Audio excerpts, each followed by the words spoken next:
என்ன ஜீவா நீ கடைசியில் ஏதோ பிஜேபிக்கு எதிர்ப்புன்னு தொடங்கி கடைசியில் தமிழ்நாடு மட்டும் தான் பாதிக்குது அப்படிங்கிற மாதிரி சொல்றீங்களே, இது என்ன நம்ம தமிழர்கள் மட்டும் பாஜக எதிர்ப்பு அப்படிங்கிற மாதிரி கொண்டு போறீங்களான்னா கிடையாது. நான் சொல்வது 100க்கு 100 விழுக்காடு உண்மை. நான் ஒரு சொல்றேன், இந்தியா முழுவதும் உழைக்கும் மக்களை சுரண்டும் வகையில் அவங்க பொருளாதார கொள்கை இருக்கிறது, மொழிக் கொள்கை இருக்கிறது, நிதி கொள்கை இருக்கிறது அப்படிங்கிறது உண்மைதான்.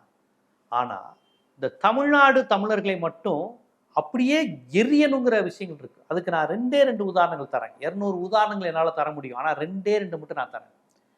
மும்மொழி கொள்கைன்னு ஒன்று கொண்டு வந்தாங்க. இந்த புதிய கல்விக் கொள்கையில இதை சேர்க்கணும், இது ஒரு 3ஆவதா ஒரு மொழி படிப்பது நல்லதுன்னு சொன்னாங்க. இவங்க சொன்ன அடுத்த செகண்ட் தமிழ்நாடு அதை தூக்கி அடிச்சிச்சு. என்ன சொல்லுச்சு?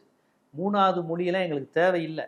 அறிஞர் அண்ணா கொண்டு வந்த இருமொழி கொள்கையில எங்க தாய்மொழியாம் தமிழும் ஆங்கில மொழியும் நாங்கள் நல்லா படித்து கிட்டத்தட்ட ஸ்காண்டினேவியன் நாடுகள், நார்வே, இங்கிலாந்து, ஐரோப்பியா போன்ற நாடுகளுக்கு போட்டி போடுகிற அளவுக்கு இணையான திறனுள்ள மனிதர்களை, ஆளுமைகளை இங்க தமிழ் மண் உருவாக்கியிருக்கு. அதுக்கு காரணம் அறிஞர் அண்ணா உருவாக்கிய இருமொழி கொள்கை, அன்றே பெரியார் எதிர்த்த இந்தி எதிர்ப்பு, வடவர் எதிர்ப்பு, இப்படி பல்வேறு விஷயங்கள்ல எங்க தமிழர் அரசியலை, தமிழர் பொருளாதாரத்தை நாங்கள் பாதுகாத்து கொண்டோம் என்றால் நாங்கள் ஆங்கிலம் படித்தோம், தமிழை பாதுகாத்தோம், இந்தியை விரட்டினோம். இது எல்லாமே ஒன்றுக்கொன்று தொடர்புடையது.